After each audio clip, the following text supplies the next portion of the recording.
Never run out of battery again with the INIU portable charger, the slimmest 10,000 milliamp hour power bank that keeps your devices charged on the go.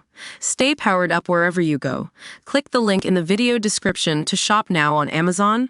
Tom Spotlight here, and today we're talking about the latest installment in the Mission Impossible franchise. Mission Impossible: The Final Reckoning.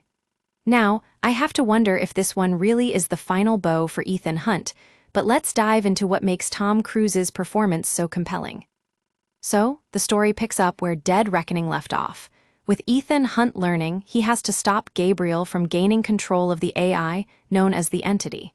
But things take a turn when it becomes clear that the Entity itself is the real threat, and it wants to eradicate humanity in an extinction event not seen since the dinosaurs.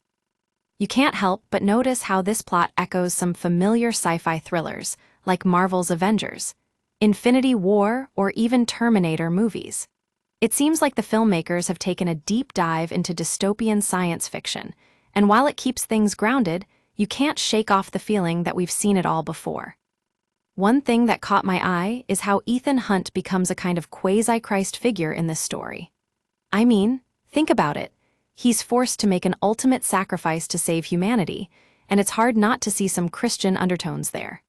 Now, I'm not trying to be cynical, but let's just say that Tom Cruise's Scientology background might have played a role in shaping this narrative.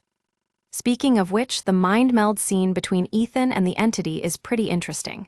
It's like an alien abduction, where the AI does a knowledge dump into Ethan's mind to show off its plan. Don't resist. Resistance is futile. You're only hurting yourself. Sounds like some Scientology sessions I've heard about.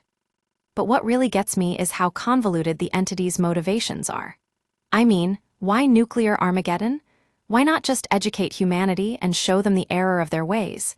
It seems like a bridge too far, even for a supercomputer with God-tier intelligence. And then there's Gabriel, the villain, who's ultimately dispatched in a rather unimpressive way.